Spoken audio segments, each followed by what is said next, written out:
পাত্র হিসেবে নিজের ভার্সিটির প্রফেসরের ছেলেকে দেখে আঁতকে উঠল ঝুমুর। যদিও এর আগে কখনো স্যারের ছেলেকে সে দেখেনি, তবে চেহারা দেখেই যে কেউ বলে দিবে এটা যে স্যারের ছেলে, একদম স্যারের কার্বন কপি, কিন্তু লম্বায় কিছুটা বেশি হবে হয়তো। ঝুমুরের মাথা রীতিমতো ঘুরপাক খাচ্ছে। শাকিল স্যারের ছেলে, কিন্তু কেন?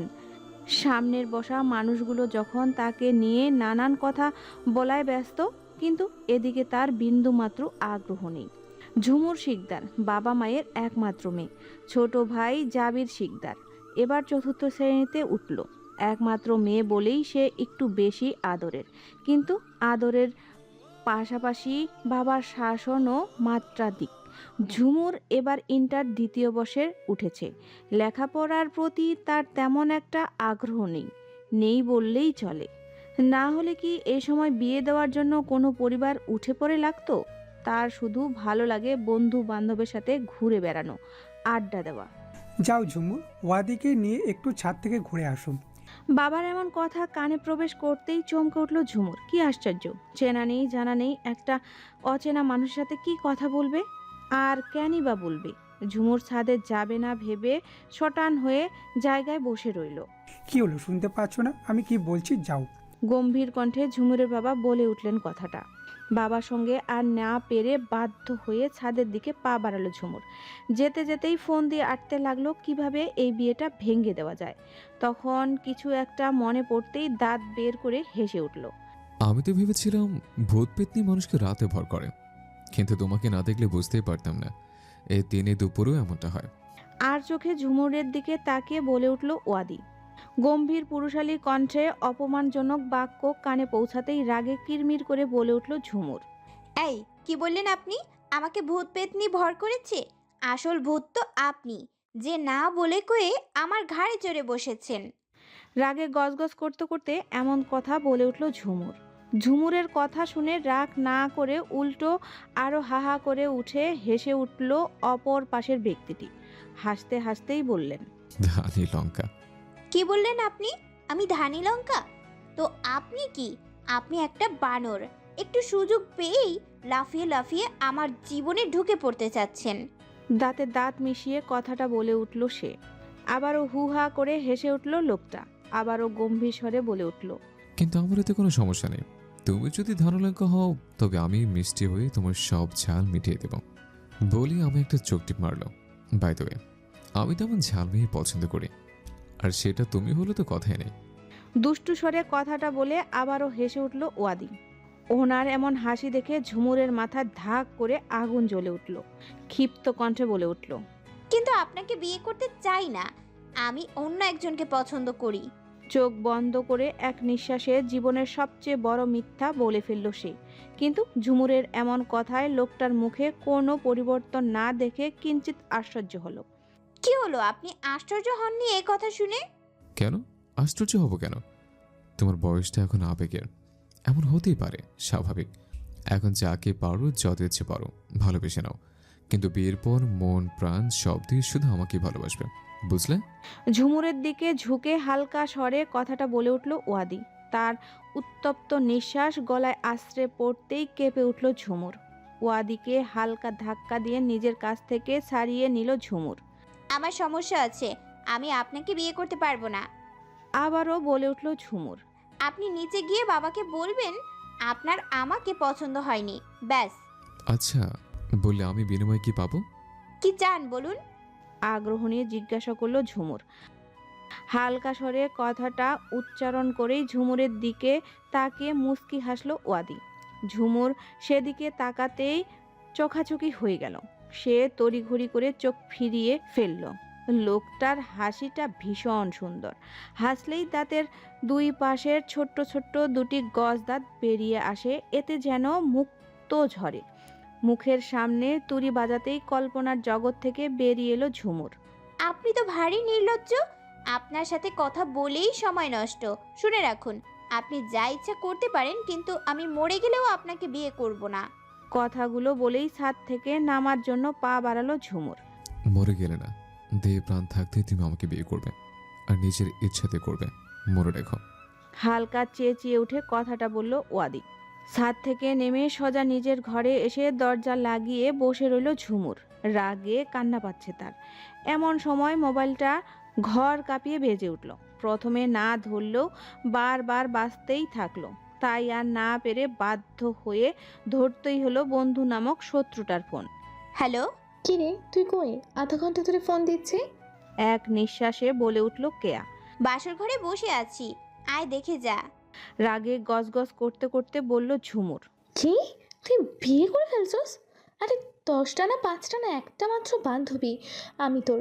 আমাকে একটাবার বলার প্রয়োজনে মনে করলি না? হা, এ জীবন রেখে কি লাভ? থাম, বেশি ঢং করবি না, নইলে বিয়ে সত্যি সত্যি না করলেও এখন যা করতে মন চাচ্ছে ওইটা করে ফেলবো। দাঁতে দাঁত চেপে হালকা চিৎকার করে বলল ঝুমুর। আমার কি করতে মন চাচ্ছে তোর? তোর মার্ডার। ভাবশীলীন ভাবে বলল ঝুমুর। কি, মাথা খারাপ হয়ে গেছে তোর? কি হয়েছে তোর, বলবি তো? এখনো হয়নি, কিন্তু খুব তাড়াতাড়ি হয়ে যাবে বিয়ে। ধুর, ফাজলামো করিস না আর, আমি সিরিয়াস। না রে, আমি সত্যি বলছি। আজকে আমাকে পাত্রপক্ষ দেখতে আসছিল, ওরা বিয়ের তারিখও ঠিক করে দিয়েছে। কিন্তু আমি এখন বিয়ে করতে চাই না। কি করব কিছু বুঝতেছি না। তুই কিছু একটা কর। কে ওরা, তুই চিনিস? হ্যাঁ, শাকিল স্যারে। কি, শাকিল স্যার? এই বুড়া বয়সে ওনার আবার বিয়ে করার ভীমরতি জাগছে? আমি তোকে আগেই সাবধান করেছিলাম, বলেছিলাম না উনি তোর দিকে কেমন কেমন করে তাকায়? দেখছোস, আমি কোনো দিন ভুল বলি না। বাহব্বা সুরে বলে উঠল কেয়া। এই, তোর মাথায় কি গোবরের ঠাসা? তোর মতো বেকুব আর দেখি নাই। আমার বাবার বয়সী স্যার আমার জন্য বিয়ের প্রস্তাব নিয়ে আসবে? সিরিয়াসলি? রাগে ফুঁসতে ফুঁসতে বলল ঝুমুর। স্যারের ছোট ছেলের জন্য আমাকে দেখতে এসেছিলেন গাধি। ও আচ্ছা, আগে বলবি না এটা? তা কেমন দেখতে রে, হ্যান্ডসাম? আমি তো আর বিয়ে করছি না, তাই আমি দেখিও নি। তুই দেখ, তোর পছন্দ হলে বিয়ে করে ফেল, আর আমাকেও উদ্ধার কর। ধর, তুই আসলে একটা। আচমকা দরজায় করা আঘাতের শব্দে কথার আঘাত ঘটে ঝুমুরের। কল রেখে দরজা খুলে দেয় সে। দরজা খুলতেই এক বক্স কিটক্যাট চকলেট হাতে হুড়মুড় করে ঘরে ঢুকে পড়ে জাবির। হাপি দেখ, দুলাভাই আমাকে কি কিনে দিয়েছে। তুই খাবি? ভাইয়া বলেছে তোকেও একটা দিতে। নে খা বলে ঝুমুরের দিকে একটা চকলেট বাড়িয়ে দিল। জাবিরের মুখে দুলাভাই শব্দটা শুনে ঝুমুর যেন আকাশ থেকে পড়ল। দুলাভাই? এই কে তোর দুলাভাই? তোর কোন বোনের বিয়ে হয়েছে? রাগে গজগজ করতে করতে জিজ্ঞাসা করলো ঝুমুর। আমার তো একটাই বোন, আর সেটা হলো তুমি। তাহলে তোমার বর মানেই তো আমার দুলাভাই। ঘোর চিন্তা ভাবনা করে বলল জাবির। এই যা তো, বের হ আমার ঘর থেকে। বোন রাগ করেছে ভেবে জাবির ঘর থেকে বেরিয়ে গেল, কিন্তু সেকেন্ড পরেই আবার ফিরে এসে দরজার ফাঁকে মাথা ঢুকিয়ে বলল। বাবা তোমাকে নিচে ডাকছে, তাড়াতাড়ি যেতে বলেছে। ভাইয়ের পিছু পিছু সেও বেরিয়ে গেল। ঘরে বাবাকে প্রচণ্ড ভয় পায় বলে কথা। গত কয়েকদিনের অবিচ্ছন্নত রৌদ্রের উজ্জ্বলতায় দগ্ধ হয়ে উঠেছিল চারিপাশ। তবে আজ মধ্যাহ্নের শেষ ভাগে স্বচ্ছ নীল আকাশে পেঁজা তুলোর মতো মেঘ জমেছে। হালকা মেঘ, মৃদু বাতাস, সব মিলিয়ে যেন চারিপাশে মুগ্ধতা ছড়াচ্ছে প্রকৃতি। শীতল বাতাস ছুঁয়ে দিচ্ছে উবুর হয়ে শুয়ে থাকা ওয়াদির পিঠ। জানালা খোলা থাকায় মৃদু বাতাসে উঠছে ঘরের শ্বেত পর্দাগুলো। ঝিরঝির করে বৃষ্টি পড়তে শুরু করেছে বাইরে। মোবাইল নামক যন্ত্রটার শব্দে ওয়াদির আরামের ঘুমের ব্যাঘাত ঘটল। হালকা চোখ খুলে বিছানায় উঠে বসে ফোনটা রিসিভ করলো সে। হ্যালো, আসসালামু আলাইকুম। হ্যালো, ওয়ালাইকুম আসসালাম। বাবা, আমি তোমার আফতার আঙ্কেল বলছি, ঝুমুরের বাবা। জি আঙ্কেল, চিনতে পেরেছি। কেমন আছেন আঙ্কেল? এই তো আলহামদুলিল্লাহ। তুমি কেমন আছো বাবা? জি আলহামদুলিল্লাহ, ভালো। একটা কথা বলার জন্য ফোন দিয়েছিলাম বাবা। যেহেতু সামনের মাসে বিয়ে, তাই হাতে আর বেশি সময় নেই। তোমার আম্মু কিছুক্ষণ আগে আমাকে ফোন করে ঝুমুরকে নিয়ে কবে বিয়ের কেনাকাটি করতে যাবে তা জিজ্ঞাসা করছিল। তো আগামী কাল তো শুক্রবার, কালকে ঝুমুর যেতে পারবে? তোমার আম্মুকে বলে দাও তোমার যাওয়ার সময় ওকে বাসার সামনে থেকে নিয়ে যেও। আচ্ছা ঠিক আছে আঙ্কেল। আচ্ছা বাবা, ভালো থেকো, এখন রাখছি। জি। ফোনটা রেখে ঘড়ির দিকে তাকিয়ে বুঝতে পারল সে মাত্র 1 ঘন্টা ঘুমাতে পেরেছে। গতকাল সারা রাতের ডিউটির সঙ্গে সারাদিনের ব্যস্ততা মিলিয়ে সে ভীষণ ক্লান্তি অনুভব করছিল, তাই বিছানায় পিঠ লাগাতেই ঘুমিয়ে পড়েছিল। ঝুমুর নিচে এসে দেখে ড্রয়িং রুমে বসে আছে তার বাবা, কারো সঙ্গে ফোনে কথা বলছেন তিনি। ঝুমুর গিয়ে বসলো বাবার সামনের সোফাটায়। কথা প্রায় শেষ প্রান্তে আসায় সে বুঝতে পারছে না কার সাথে কথা বলছে। আফতাব সাহেব ফোন রেখে ঝুমুরের উদ্দেশ্যে বলে ওঠেন, শোনো, কাল জুমার নামাজের পর ওয়াদীপ আসবে, তোমাকে নিয়ে তৈরি হয়ে থাকবে। বাবার কথা শুনে কপাল কুঁচকে গেল ঝুমুরের। ওয়াহিদকে? ঝুমুরের এমন কথা শুনে আফতাব সাহেব কিছু বলার আগেই আরে গাধা, এটাই তো আমার দুলাভাই। হাসতে হাসতে পেছন থেকে বলে ওঠে জারিফ। যাবি, এটা বড় বোনের সাথে কথা বলার ধরন, আপু বলবে, আর যেন তুই তোকারি করতে না শুনি। ধমকে সুরে বলল শিকদার সাহেব। জি বাবা। মন খারাপ করে হেঁটে চলে গেল জারিফ। যেতে যেতে বলে ওঠে, ধুর, এই ঘরে কেউ আমাকে ভালোবাসে না, সব ভালোবাসা শুধু ওই ঝুনঝুনির জন্য। আজকের আকাশটা বেশ ফকফকা। ভোর রাতের দিকে হালকা বৃষ্টি থাকলেও এখন বেশ ভালোই রৌদ্রের দেখা দিয়েছে। শুক্রবার বেশ বেলা করে ঘুম থেকে উঠে ঝুমুর। এতে অবশ্য বাড়ির কেউ কিছু বলে না। একটা দিন নিজের ইচ্ছে মতো কাটানোই যায়। ফজরের নামাজ আদায় করে আবার পাড়ি জমায় সে ঘুমের রাজ্যে। 10টা কিংবা 11টার আগে কানে কাছে ঢোল পিটিয়েও তাকে ঘুম থেকে তোলা যায় না, এতটাই ঘুম কাতুরে সে। কিন্তু আজ সকালের কাহিনী কিছুটা ভিন্ন। সকাল 8টা থেকে মায়ের ডাকাডাকিতে আর বিছানায় বিছানায় পিঠ লাগিয়ে রাখার সুযোগ হলো না। ঘুম থেকে উঠে হাতে ব্রাশ করতে করতে রান্নাঘরে উকি দিল একবার। মাকে সকাল সকাল এত রান্নাবান্না করতে দেখে খানিকটা চিন্তায় পড়ল ঝুমুর।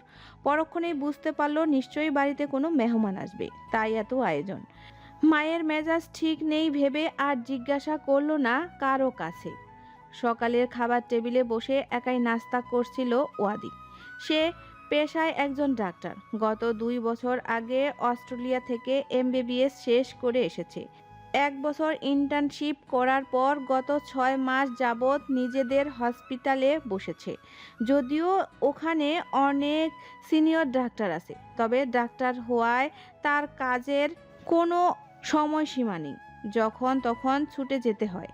যদিও আজ তার ডিউটি নেই, তবে একবার রোগী ভিজিট করতে যাবে হাসপাতালে। শুক্রবারে সাধারণত ঘরের সবাই একটু দেরিতেই ওঠে। তাদের পরিবারের মানুষ বলতে মা বাবা আর ওয়াদি। ওয়াদির বড় ভাই ওয়ালিদ শেখ বিয়ে করে আমেরিকায় সেটেল। বছরে একবার আসে পরিবারের সঙ্গে দেখা করতে। এমনিতেও ফোনে প্রায় প্রতিদিনই যোগাযোগ হয় তাদের। ওয়ালিদ বাবা মাকে নিজের সাথে আমেরিকায় নিয়ে যেতে চেয়েছিল, কিন্তু তার বাবা শাকিল শেখ এখনও সরকারি কলেজের প্রফেসর। বাড়িঘর চাকরি ছেড়ে কোথাও যেতে চান না তিনি। নাস্তা শেষ করে গাড়ি নিয়ে ক্লিনিকের উদ্দেশ্যে বেরিয়ে গেল ওয়াদি। সাধারণত সে গাড়ি নিয়ে যাতায়াত করে না, কারণ গাড়িটা তার বাবার। অবশ্য তার বাবা তাকে গাড়ি কিনে দিতে চেয়েছিল, কিন্তু ওয়াদি এতে দ্বিমত পোষণ করে জানায় যখন সে নিজের টাকায় কেনার যোগ্য হবে তখন কিনবে। ছেলের এমন কথায় গর্বে হেসে বলে উঠেছিল, Pride of my son, I accept the best from you. ঝুমুর গোসল করে একটা কালো আর গোলাপি মিশ্রণের 3 পিস পরেছে। গায়ের রং ফর্সা হওয়ায় তাকে প্রায় সব রঙেই মানায়, তবে কালো রঙে তাকে একটু বেশিই ভালো লাগে। আয়নার সামনে দাঁড়িয়ে গুনগুন করতে করতে ভেজা চুল আঁচড়ে নিল, মুখেও হালকা প্রসাধনিক ব্যবহার করে নিল। তার অবশ্যই পরিপাটি হয়ে থাকতে ভালো লাগে, শুধু ভালো লাগে না যা পড়াশোনাটা। এসব ভাবনার মাঝেই আপি, কে যে এসেছে, তাড়াতাড়ি আসো, আমি উপরের লকটা খুলতে পারছি না। হন্তদন্ত হয়ে দৌড়ে ঘরে ঢুকে বলে উঠল জাবির। বাবা এসেছে ভেবে নিচে গিয়ে দরজা খুলে দিল ঝুমুর। দরজা খুলে বাজারের ব্যাগ হাতে ওয়াদিকে দেখে মুখ হা হয়ে গেল তার। এই আপনার সমস্যা কি বলেন তো? কালকে থেকে পিছনেই পড়ে আছেন। কোনো কিছু না ভেবেই বলে উঠল ঝুমুর। ওয়াদি তড়িঘড়ি করে এক হাতে বাজারের ব্যাগ ধরে রেখে অন্য হাতে ঝুমুরের মুখ চেপে ধরে ঘরের ভেতরে নিয়ে গেল। পেছনে ঝুমুরের বাবা তার মায়ের সাথে কথা বলতে বলতে বাড়ির দিকে আসছে। এসে মেয়ের মুখে এমন কথা শুনে নিশ্চয়ই রাগ করবেন আফতাব শিকদার, তাই ঝুমুরকে চুপ করাতে মুখ চেপে ধরল ওয়াদি। এগিয়ে এসে ঝুমুরের কানের কাছে মুখ নিয়ে হালকা স্বরে বলে উঠল, আমার সমস্যা তো তুমি, সমাধানও তুমি, তাই তো পেছনে পড়ে আছে। আর এই সমস্যাকে নিজের না করা অব্দি হাল ছাড়ছি না। এই একদম ফালতু কথা বলবেন না, পাড়ার ঝন্টুদের মতো কথাবার্তা যত সব। আচ্ছা, আপনি না ডাক্তার, তো রোগীদের অসুখ কি এমন মিষ্টি মিষ্টি কথা বলে ভালো করেন? না, তা করবো কেন? তবে তুমি চাইলে তোমার অসুখ ভালো করতে পারে।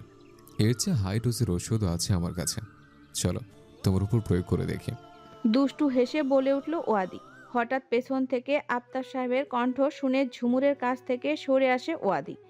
আফতাব সাহেব ঘরে ঢুকেই ঝুমুরকে বলে উঠলেন, আম্মু যাও তো, ওয়াদি আর তোমার আন্টির জন্য একটু শরবত বানিয়ে আনো, আর বাজারের ব্যাগটা রান্নাঘরে রেখে আসো। নামাজ থেকে আসার পথে একটু বাজারে গিয়েছিলাম, আসার সময় ওদের সাথে দেখা আর ওয়াদি জোর করে ব্যাগটা আমার হাতে থেকে নিয়ে নিল। আরে ওয়াদি বাবা, তুমি দাঁড়িয়ে আছো কেন? যাও ডাইনিং রুমে গিয়ে বসো। জি আঙ্কেল, বসছি। আঙ্কেল, আমরা বেশিক্ষণ বসবো না, আমারও একটু হসপিটালে যেতে হবে সন্ধ্যায়। ঝুমুরকে আসতে বলুন, আমরা অপেক্ষা করছি। না না, আজ কোনো কথা শুনছি না।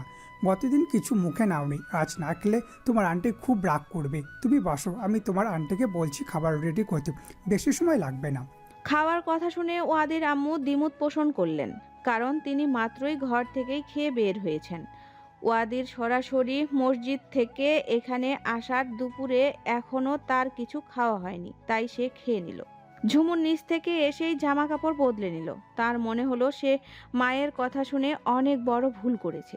যেখানে সে বিয়েটাই করতে চাচ্ছে না, সেখানে এমন পুতুল সেজে বসে থাকার কোনো প্রশ্নই আসে না। আর এই লোকের সাথে বাইরে যাওয়া তো অসম্ভব, কখনোই যাবে না সে। কি রে, জামা বদলে নিলি কেন? অন্য আর একটা দিব? আলমারির দিকে যেতে যেতে বলে উঠল ঝুমুরের মা। তাড়াতাড়ি রেডি হয়ে যা, ওনারা নিচে অপেক্ষা করছে। আম্মু, আমি কোথাও যাব না, ওনাদের বলে দাও। কি, কেন যাবি না? দেখ, এখন কোনো ঝামেলা করিস না, তোর বাবা রেগে যাবেন। আম্মু। চুপ, আর কোনো কথা না।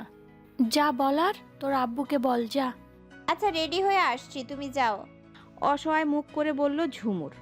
হাসি লুকিয়ে ঘর থেকে বেরিয়ে গেল ঝুমুরের আম্মু। এই মেয়েটা বাবার নাম শুনলেই অজ্ঞান হয়ে যায়, অথচ কোনো দিন মারা তো দূরের কথা, জোরে একটা ধমক দিয়েছে কিনা তাও মনে পড়ে না। হালকা কাচের জর্জেটের একটা মেরুন গাউন পরে মাথায় একটা গোল্ডেন হিজাব পরে নিল, ঠোঁটে শুধুমাত্র হালকা একটু লিপস্টিক দিয়ে নিল, তাছাড়া আর কোনো ধরনের সাজগোজ করলো না। সাজগোজ ছাড়াও তাকে ভীষণ সুন্দর দেখাচ্ছে। একটা সাইড ব্যাগ আর মোবাইল নিয়ে নিচে নেমে গেল। ওই সময় ওয়াদির সাথে কথা বলার পর উপরে চলে যাওয়ায় ওয়াদির মা শায়লা বেগমের সাথে দেখা হয়নি ঝুমুরের। শায়লা বেগমকে দেখা মাত্র ঝুমুর, আসসালামু আলাইকুম, কেমন আছেন আন্টি?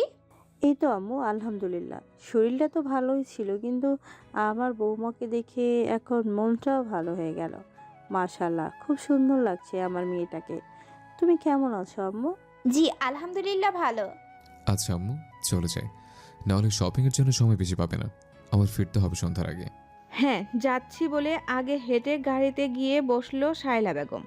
আব্বু আম্মুর থেকে বিদায় নিয়ে ঝুমুর আর ওয়াদি গাড়ির কাছে যাচ্ছে।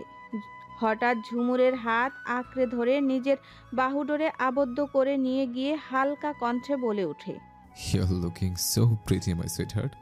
I can't wait to have you. দেখতে দেখতে পেরিয়ে গেল 3 সপ্তাহ। বিয়ের আরও 1 সপ্তাহ বাকি। ঝুমুরের বাবা চেয়েছিল মেয়ের পরীক্ষার পর বিয়েটা হবে, কিন্তু ওয়াদির বড় ভাই ওয়ালিদের স্ত্রী প্রেগনেন্ট হওয়ায় তার মা কয়েক মাসের জন্য বড় ছেলের কাছে যাবেন। আর মেয়ে যেহেতু পছন্দ করাই, তাই আর দেরি করতে চাচ্ছেন না তারা। ঝুমুরের কলেজ আর কোচিং সেন্টার বেশ কাছেই ওয়ালিদের বাসা থেকে। তাছাড়াও ওয়ালিদের বাবা নিজেই যেহেতু ঝুমুরের কলেজের প্রফেসর, তাই ঝুমুরের বাবা আর না করতে পারলেন না। এখন হোক অথবা 2 বছর পরে, মেয়ের খুশি হলেই বাবা মায়ের শান্তি। বছরখানেক আগে কুয়াশায় আচ্ছন্ন শীতের সকাল, কম্বল মুড়ি দিয়ে বিছানায় ঘাপটি মেরে শুয়ে আছে ঝুমুর। আজ তাদের কলেজে নবীনবরণ অনুষ্ঠান। প্রচণ্ড উত্তেজনায় আর পার করেছে নিদ্রাহীন রাত্রি। শুয়ে শুয়ে ভাবছে কি করবে।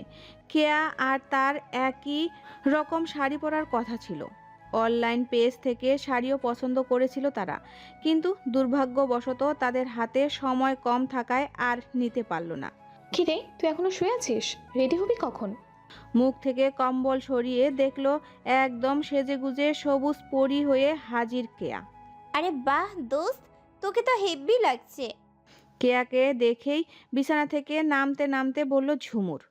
হইছে, আর পাম দেয়া লাগবে না, তাড়াতাড়ি রেডি হ। বলে একদম ধাক্কা দিয়ে ঝুমুরকে ওয়াশরুমে পাঠিয়ে দিল কেয়া। কেয়ার সঙ্গে ঝুমুরের বন্ধুত্ব ছোটবেলা থেকেই। কেয়া মেয়েটার গায়ের রং কিছুটা শ্যামলা, তবে গোলগাল চেহারায় ছোটোখাটো মেয়েটাকে দেখতে বেশ মিষ্টি লাগে। মায়ের একটা সোনালি পাড়ের গাঢ় নীল শাড়ি পরে নিল ঝুমুর। হালকা সাজগোজ করলো, পিঠময় ছড়িয়ে দিল লম্বা কেশ। তাদের দুই বান্ধবীকেই আজ খুব সুন্দর লাগছে। বাড়ি থেকে বের হতে 11টা বেজে গেল। অনুষ্ঠান শুরু হবে 12টার পর। দুজনেই রিকশায় চড়ে কলেজের উদ্দেশ্যে রওনা হলো। অনুষ্ঠান শেষ হতে হতে সন্ধ্যা হয়ে গেল। ঝুমুর ঠিক করলো আজ দুই বান্ধবী বাইরে থেকে খেয়ে আরেকটু ঘোরাঘুরি করে বাসায় ফিরবে। বাড়ি থেকে অনুমতিও নিয়ে নিল। প্রথমে কেয়া রাজি না হলেও ঝুমুরের জড়াজড়িতে শেষমেশ আর না করতে পারল না। যেই ভাবা সেই কাজ।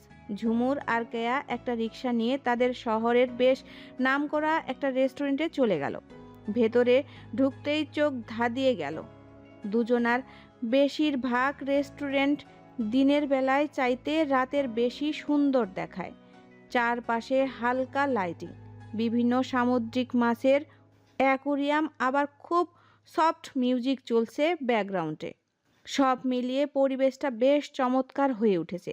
খাওয়া দাওয়া গল্প গুজব শেষ করতে করতে প্রায় 2 ঘন্টা লেগে গেল। বিল মিটিয়ে বাইরে গিয়ে দাঁড়ালো রিকশা খোঁজে। একটাও খালি রিকশা আসছে না, আর যা কয়েকটা আসছে তা অন্যদিকে যাবে। তাই উপায় না পেয়ে হাঁটতে শুরু করলো দুজন।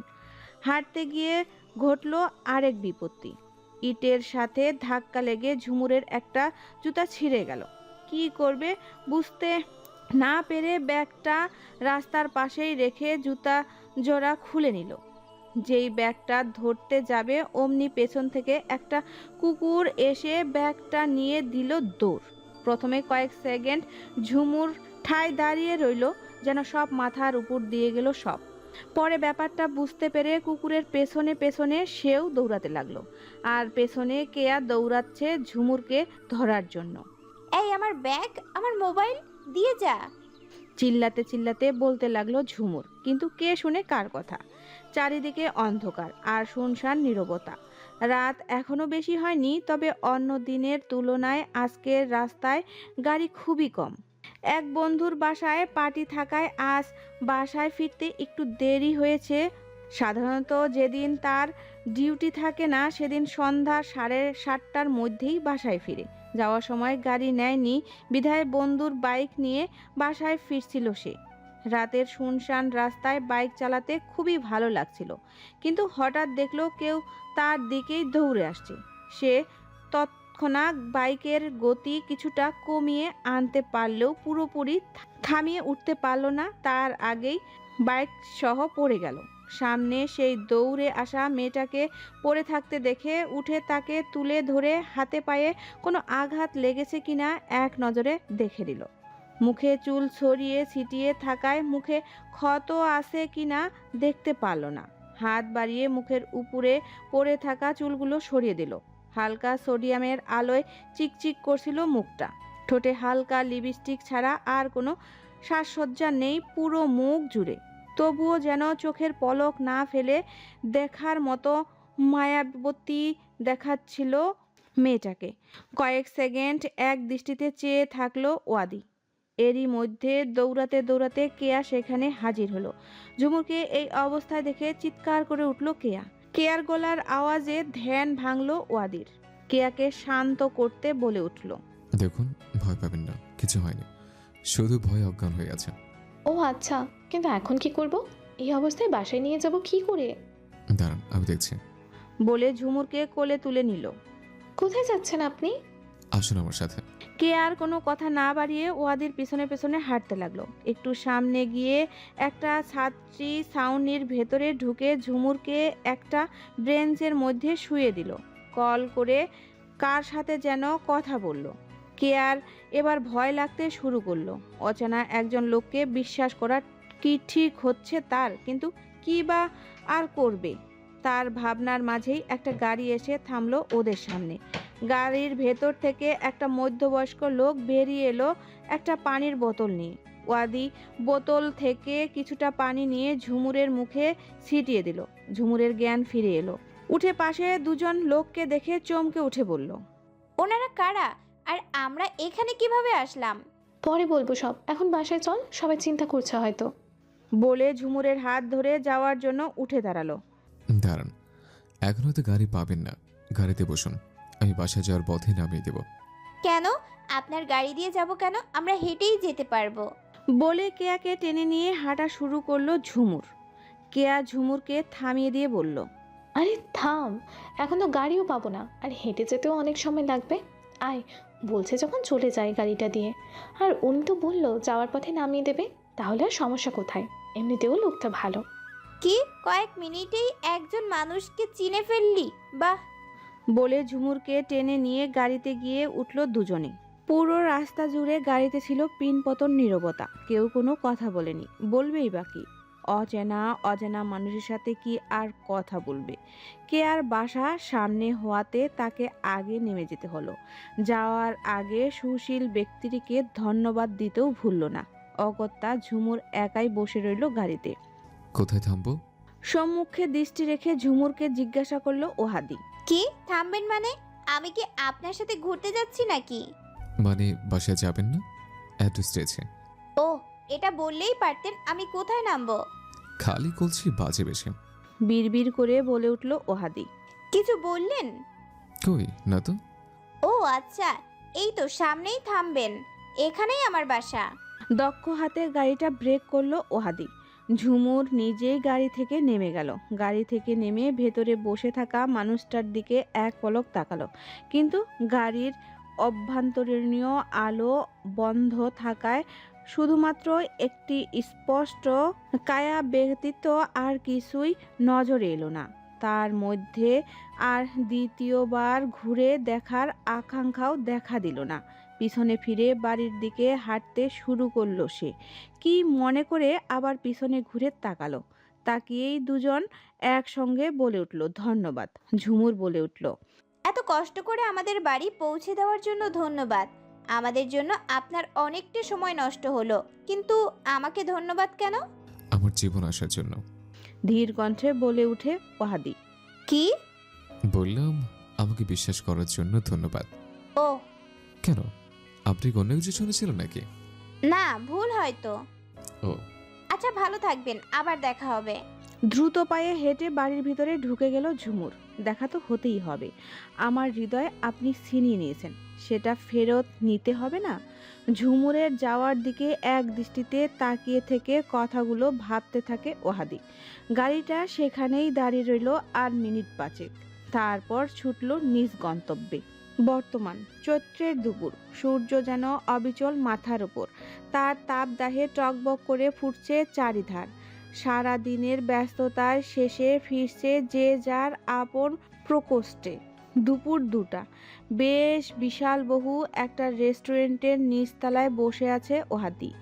তবে সে একা নয়, সঙ্গে আছে তার বন্ধু বান্ধব।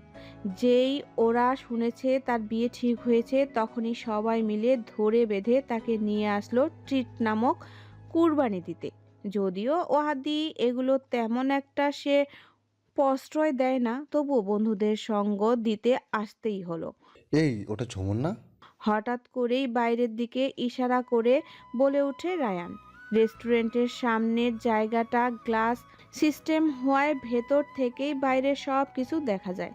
ওয়াহাদিদের বন্ধু মহলে ঝুমুরের কথা প্রায় কম বেশি সবাই জানে, তাই আর ওকে চিনতে অসুবিধা হয়নি রায়ানের। রায়ানের কথা শুনে মাথা তুলে চেয়ে দেখলো ওয়াদি। আসলেই এটা ঝুমুর রাস্তার এক পাশে দাঁড়িয়ে কার সাথে যেন হেসে হেসে কথা বলছে। এই, ওকে এখানে ডেকে নেই। এখনো পর্যন্ত একবার কথা হলো না। একসাথে খাওয়া দাওয়া গল্প গুজব হয়ে যাবে। না, দরকার নেই। তোরা কি খাবি অর্ডার দে, আমাকে আবার একটু হসপিটাল যেতে হবে। ভাই তুই আসলে একটা এত রহস্যহীন মানুষ কেমনে হয় ভাই? আচ্ছা, তোর প্রেম হইল কেমনে? চিত্তির ভঙ্গিতে ওয়াদির দিকে প্রশ্নটা ছুড়ল শিহাব। ওয়াদি আর কোনো কথা বলল না, উষ্ণ দৃষ্টিতে তাকালো শিহাবের দিকে। কিন্তু কে দেখবে এসব? এবার শুরু হলো হাসি ঠাট্টা। খাওয়া দাওয়া শেষ করে যে যার গন্তব্যে রওনা দিল। বেশ অনেকক্ষণ যাবৎ বাবার রুমে বসে আছে ঝুমুর। মেয়ে যে তার কাছে কিছু চাইতে এসেছে তা মেয়ের মুখখানা দেখেই বুঝতে পেরেছে আফতাব সাহেব। কি হয়েছে আম্মু? তোমার কি কিছু চাই বাবার কাছ থেকে? মেয়ের মাথায় হাত বুলিয়ে দিয়ে জিজ্ঞাসা করলো আফতাব সাহেব।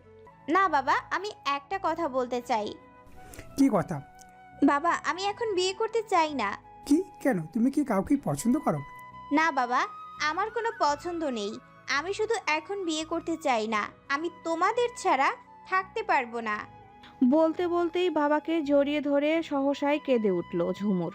মেয়ের মনের অবস্থা বুঝতে পারলেন আফতাব সাহেব। তারও তো মন খারাপ। সারা দিন রাত ঘর মাতিয়ে রাখা মেয়েটাকে ছাড়া তারাই বা থাকবে কেমন করে? কিন্তু এটাই তো নিয়ম, মেয়েদের তো অন্যের ঘরে যেতেই হবে। এটা কোনো কথা হলো বাবা? তুমি তো আমাদের থেকে খুব বেশি দূরে যাচ্ছ না, এই তো কাছে ওয়াদিদের বাসা, যখন মন চাই চলে আসবে। ঝুমুর বাবার কথার উপর আর কিছু বলল না, চুপচাপ বাবার কোলে মাথা রেখে শুয়ে রইল। আফতাব সাহেবও পরম মমতায় মেয়ের মাথায় হাত বুলিয়ে দিচ্ছে। যার বিয়ে তার খবর নাই, পাড়াপড়শির ঘুম নাই। প্রবাদ বাক্যটা যেন ঝুমুরের সাথে একদম মিলে যায়। তার বিয়ে নিয়ে পুরো ঘর ভর্তি মেহমান আনন্দ উল্লাসে মেতে উঠেছে, আর তার ওইসবে বিন্দুমাত্র আগ্রহ নেই। আজ ঝুমুরের গায়ে হলুদের অনুষ্ঠান। সকাল থেকেই বেশ তোড়জোড় চলছে এসবের। বিকালের দিকে ওয়াদিদের বাড়ি থেকে ঝুমুরের হলুদ আর বিয়ের পোশাক সহ যাবতীয় জিনিসপত্র পাঠানো হয়েছে। এটাই নাকি নিয়ম। সন্ধ্যার দিকে কাজিনরা মিলে ঝুমুরকে একটা হলুদ জামদানি পরিয়ে দিল। সাথে পরানো হয়েছে কাঁচা ফুলের গহনা। পুরনো স্টাইলে শাড়ি পরানো হয়েছে, তাই লম্বা চুলগুলো খোলাই রাখলো। হালকা সাজেই ঝুমুরকে যেন বসন্ত বৌরি দেখাচ্ছিল। হলুদের অনুষ্ঠানের জন্য পাশাপাশি দুটি স্টেজ করা হয়েছে। একটাতে ঝুমুরকে নিয়ে বসানো হলো, অপরটাতে সাদা পাঞ্জাবি হলুদ কোট পরে আগে থেকেই বসেছিল ওয়াদি। পরিবারের ইচ্ছায় তাদের হলুদের অনুষ্ঠান একসাথেই করা হচ্ছে। ঝুমুর এই বিষয়টা সম্পর্কে জানতো না। বিয়ে হওয়ার আগেই পিছু ছাড়ছে না, পরে তো আমি শেষ। ওয়াদির দিকে আর চোখে তাকিয়ে বিড়বিড় করে বলে উঠল ঝুমুর। ওয়াদিও ঝুমুরের দিকে তাকাতেই নজর মিলে গেল দুজনের। এভাবে লুকিয়ে চুরিয়ে দেখার কি আছে? তোমারই তো বর, যেভাবে ইচ্ছা যত ইচ্ছা দেখতে পারো। চাইলে রুমে গিয়েও দেখতে পারো। দেখবে? চোখ টিপে বলল ওয়াদি। অসভ্য। অন্যদিকে মুখ ফিরিয়ে নিয়ে বলে উঠল ঝুমুর। যা, তুমি দেখলে কিছু না, আর আমি বললেই দোষ। ভাইয়া চল আমরা ছবি তুলি। হঠাৎ কথা থেকে দৌড়ে এসে বলতে লাগলো জারিফ। চমকে উঠে ঝুমুরের কাছ থেকে কিছুটা দূরে গিয়ে বসলো ওয়াদি। অবশ্যই, আমার একমাত্র শালাবাবুর সাথে ছবি তুলব না তো কি কার সাথে তুলব? বলেই সে তার বন্ধু শিহাবকে ডেকে নিল ছবি তুলে দেওয়ার জন্য। শিহাব খুব ভালো ফটোগ্রাফি করে, এটা ওর এক ধরনের ফ্যাশন বলা চলে। প্রচণ্ড আগ্রহে ছবি তোলার জন্য জারিফ ঝুমুর আর ওয়াদির মাঝখানে গিয়ে বসলো। ছবি তোলার বাহানায় ওয়াদি ঝুমুরের কাছে ঘেঁষে বসলো। আর একটু কয়েকটা ছবি তোলার পর জারিফ উঠে চলে গেল। আগের মতোই বসে রইল তারা দুজন। কিরে ভাই, একটু কাছাকাছি বস। এখানে কি মাঝখানে বসার জন্য আরেকটা শালা ভাড়া কইরা নিয়ে আসুম না কে? শিহাবের কথায় হেসে উঠল আশেপাশের সবাই, কিন্তু ঝুমুরের কোনো পরিবর্তন দেখা গেল না। অনুষ্ঠান শেষ হতে হতে রাত 12টা বেজে গেল। ওয়াদিরা বাড়ি ফিরে গেল। নিজের ঘরে গিয়ে শাড়ি পাল্টে বিছানায় শুয়ে পড়ল ঝুমুর। কয়েক ঘন্টা একটানা বসে থাকার কারণে পিঠ কোমর ব্যথা লেগে গেছে। বিছানায় পিঠ লাগাতেই হারিয়ে গেল ঘুমের রাজ্যে।